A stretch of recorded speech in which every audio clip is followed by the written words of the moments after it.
Assalamualaikum warahmatullahi wabarakatuh. Salam sejahtera warga Kota Banjarmasin dan seluruh insan perhubungan dimanapun Anda berada. Sekarang kita ada di program Ngobras, ngobrol seputar transportasi.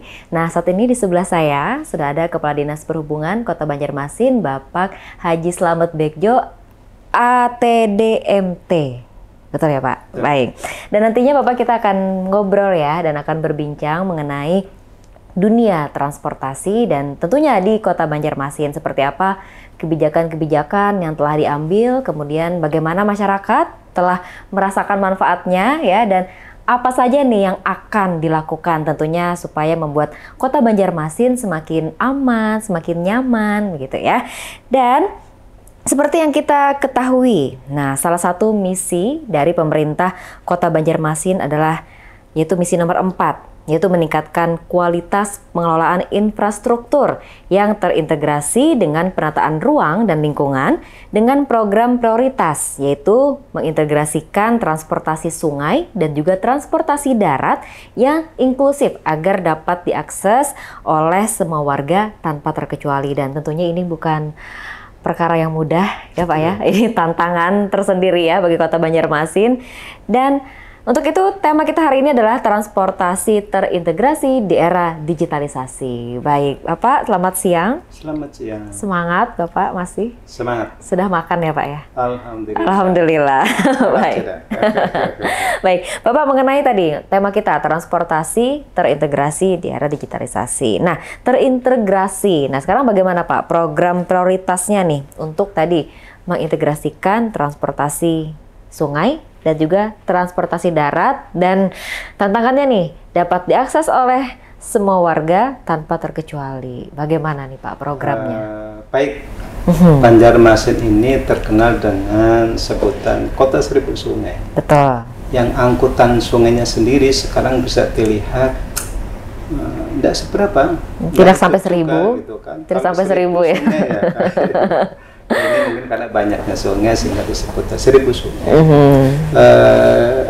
Intinya terkait dengan program prioritas itu bagaimana menghidupkan lagi sungai. Sehingga transportasinya sungai ya, akan hidup kembali, yang diintegrasikan dengan angkutan darat. Dengan demikian maka bisa mengurangi titik-titik kemacetan yang ada di Banjarmasin. Saya kira itu. Berarti menghidupkan ini seperti apa Pak? Apakah untuk pariwisata? Apakah untuk kita keperluan sehari-hari? Angkutan umum? Untuk Banjarmasin ya, memang angkutan sungai kalau kita compare dengan angkutan jalan, itu pasti akan ketinggalan. Angkutan sungai akan ketinggalan. Jadi yang tepat bagi Banjarmasin bagaimana menghidupkan angkutan sungai dari sisi wisata. Wisata. Baik. Jadi dengan julukan 1.000 sungai, bagaimana orang mau berwisata ke Banjarmasin dengan menikmati apa yang disuguhkan dari Banjarmasin dengan 1.000 sungainya, tentu dengan angkutan air, angkutan wisata. Berarti bukannya lewat sungai kita bisa menghantas begitu Pak? Nggak bisa ya? Nggak bisa. malah tidak lebih dekat begitu ya, malah lebih jauh. Baik. Ini yang bisa dijual Banjarmasin ke depan, angkutan wisata. Kerangkanya menunjang dari sebutan 1.000 sungai yang bisa kita suguhkan ke masyarakat. Baik, tentunya itu tadi ya, fokusnya tetap untuk wisatawan dan kita menikmati ya Kota Banjarmasin dari sungai. Nah, mengintegrasikan transportasi darat dan juga sungai.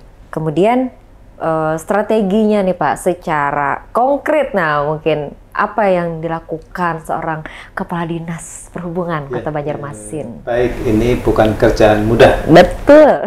Apapun dieksekusi oleh Dinas Perhubungan saja saya kira tidak cukup.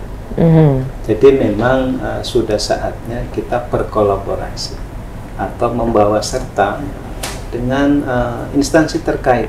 Apakah itu di lingkungan pemerintah kota, contoh dengan Dinas PUPR, mungkin juga dengan Dinas Perhubungan Provinsi, bahkan ke Kementerian Perhubungan itu dalam rangka mewujudkan itu kita akan lakukan untuk bisa mewujudkan integrasi angkutan sungai dengan jalan. Jadi saya kira tepat waktunya dan tidak lagi zamannya kerja sendiri.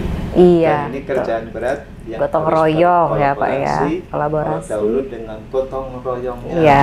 guyup rukunnya, sekarang keren kolaborasi. Nah, itu dia, harus kolaborasi. Jadi ini juga semacam sinyal ya dari Dinas Perhubungan. Yuk kita sama-sama nih, tidak hanya juga antar instansi tapi juga masyarakatnya Pak ya. Masyarakat juga harus mendukung nih strategi dari Dinas Perhubungan Kota Banjarmasin. Nah, kita kan sebelumnya juga ada podcast bersama Pak Wali Kota begitu ya.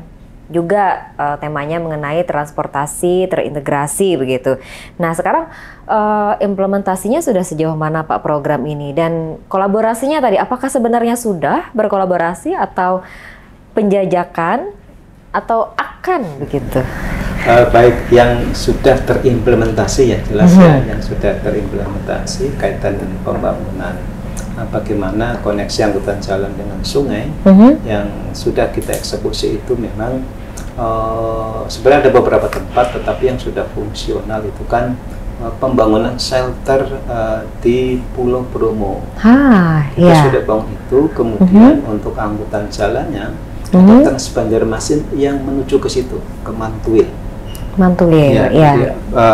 Pasar Antasari ke Mantuil itu menuju jembatan Bromo yang shelternya sudah kita bangun di tahun 2021 selesai, dan itu sudah fungsi. Tinggal nanti di sisi daratnya mungkin nanti dari teman-teman, apakah dari Perkim, apakah dan mungkin dari PUPR untuk akses jalan yang di darat supaya support bisa ke shelter di Pulau Bromo. Berarti sudah lumayan banyak yang sudah dilakukan ya Pak ya? Sudah, tinggal bagaimana memfungsikan. Nah, memfungsikan dan juga merawat juga ya. Itu yang tengah lakukan untuk Dinas Perhubungan. Baik, untuk tahun ini saja nih Pak, apa saja yang sudah dilaksanakan untuk mencapai target pembangunan prioritas tadi ya, transportasi terintegrasi, selain yang tentunya yang sudah dilakukan tadi ya? Tahun ini yang jelas yang agak menyita anggaran, kemudian tempat dan sentral itu ada di 0 km. Jadi kita tengah bangun shelter di 0 km. Belum selesai karena nanti selesainya di tahun 2023. Ke depan ya, sebentar lagi. 0 km itu sudah ada beberapa angkutan jalan. Contoh teman bus ya, angkutan Banjar Bakula yang dari Kementerian Perhubungan. Kemudian angkutan bandara juga di 0 km. Nah, kita support sebagai feedernya dengan angkutan Trans Banjarmasin. Sekaligus dengan shelter 0 km bisa support nih bagi yang teman-teman atau masyarakat yang berwisata mungkin mau ke bandara bisa pakai di shelter 0 km di 2023 insya Allah selesai, jadi bisa fungsi connect sungai dengan angkutan darat. Wah, tahun depan nih sebentar lagi. Nanti mungkin sederhananya nih Pak, nanti seperti apa sih masyarakat tuh bisa memanfaatkan kegiatan program tadi? Ya, jadi dengan 0 km sebagai sentral dan sekarang sebenarnya sudah berjalan ya, sudah aktif kegiatan angkutan yang tadi dari Banjar Bakula, kemudian angkutan bandara Tamrin, kemudian Trans Banjarmasin itu sendiri. Masyarakat yang mau ke bandara tidak perlu jauh-jauh nih, langsung ke bandara bisa juga di 0 km.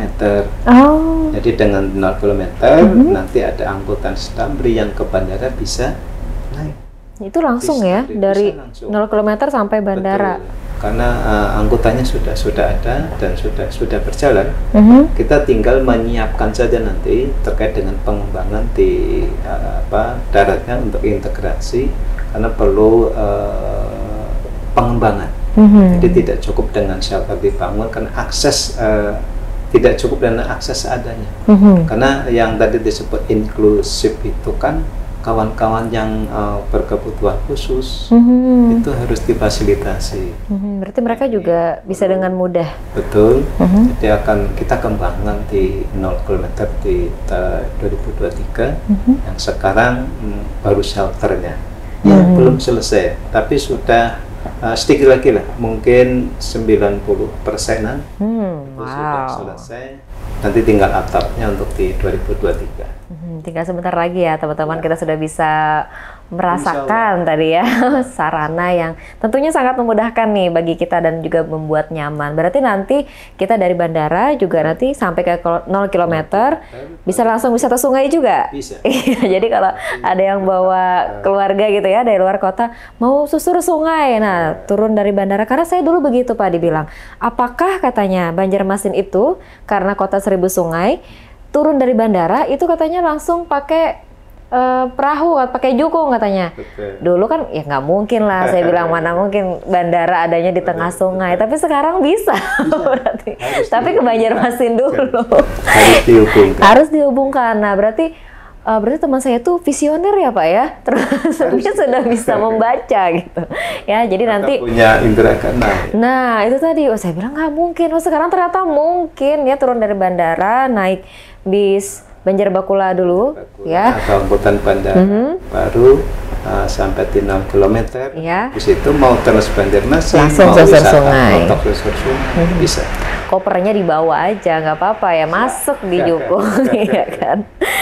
Oke, nah selain tadi ada 2 lokasi ya Pak ya, rencananya titik mana saja lagi akan diintegrasikan lagi? Jadi ini PR Dinas Perhubungan yang masih banyak, tetapi sebenarnya untuk prasarana di angkutan sungai sudah ada. Contoh yang ke depan mau kita konekkan itu Banjaraya. Banjaraya. Makanya sudah ada, sudah eksis, ya, sudah beraktivitas, sudah beroperasi. Demikian juga Lalat. Nah, tetapi angkutannya ini angkutan jalan, akan menjadi PR kita untuk bisa mengkonekkan sungai dengan jalan. Demikian juga di Pasar Baru, dermaga Pasar Baru sudah ada. Kemudian Pasar 5 ini proses bangun oleh teman-teman di kementerian. Kemudian yang ke depan lagi ini terminal integrasi Trisakti.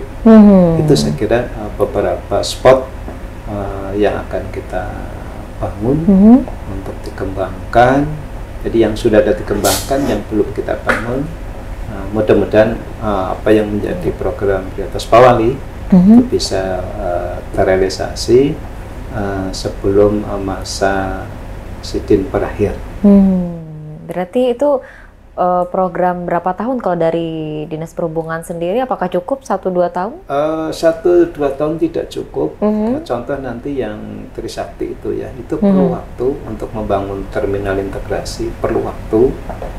Tetapi memang harus kita mulai. Betul. Harus kita mulai. Jadi tadi yang sudah eksis, bagaimana itu bisa fungsi, bisa beroperasi.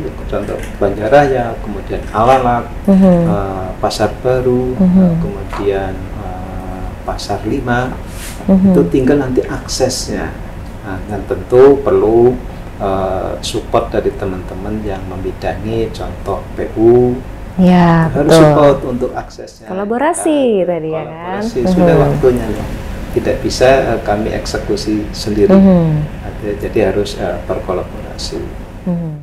Nah itu ya, warga Kota Banjarmasin, kita akan menantikan ada berarti 5 lagi ya.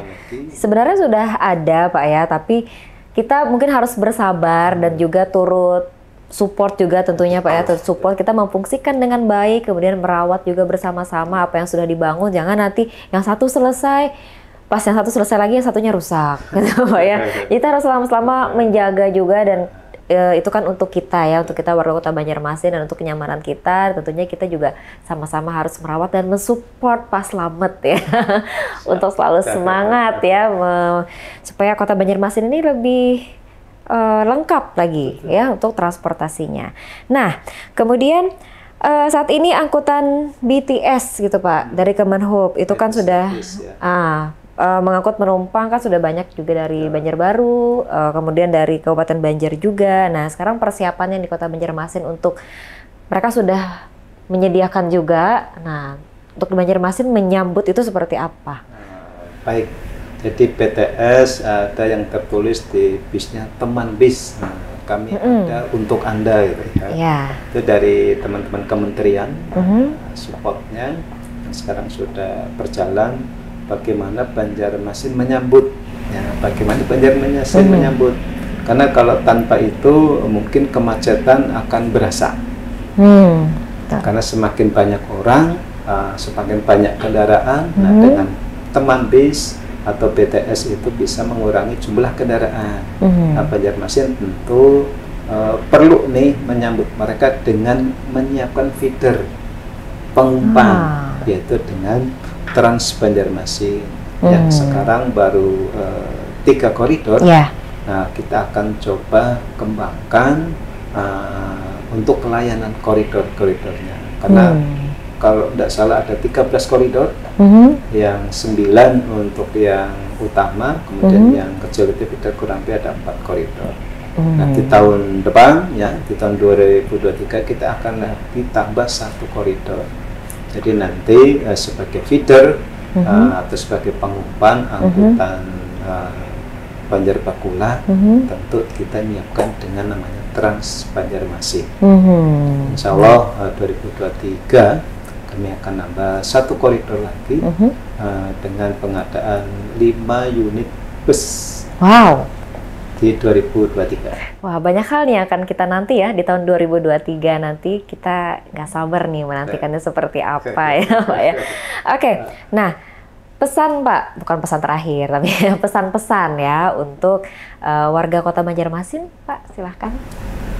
Baik, warga Banjarmasin yang saya cintai, bersabar untuk bersama-sama ya dalam rangka menggunakan Trans Banjarmasin, karena Banjarmasin sudah ada 3 koridor Trans Banjarmasin. Di tahun 2003 ada 1 koridor lagi. Setelah pengadaan nanti akan kita operasionalkan. Mudah-mudahan masyarakat Banjarmasin yang sudah sabar menunggu, di tahun 2023 akan kita perbanyak lagi koridor dan jumlah armadanya. Insya Allah bisa terlayani secara bertahap terkait dengan kebutuhan masyarakat untuk naik angkutan umum. Iya, baik, terima kasih Pak Slamet hari ini atas diskusinya kita ya, dan semoga hal ini tentunya menambah wawasan kita juga, menambah rasa sayang kita juga terhadap Kota Banjarmasin, dan juga harus menambah kesabaran kita juga ya, karena on progress. Betul, makin kesini Kota Banjarmasin semakin lengkap, semakin transportasinya makin nyaman, kotanya makin bungas ya. Amin. Baik, terima kasih sekali lagi Pak Slamet selaku Kepala Dinas Perhubungan Kota Banjarmasin, dan kita akan berjumpa lagi ya di episode berikutnya, tentu saja di Ngobras, ngobrol seputar transportasi. Wassalamualaikum warahmatullahi wabarakatuh. Waalaikumsalam warahmatullahi wabarakatuh.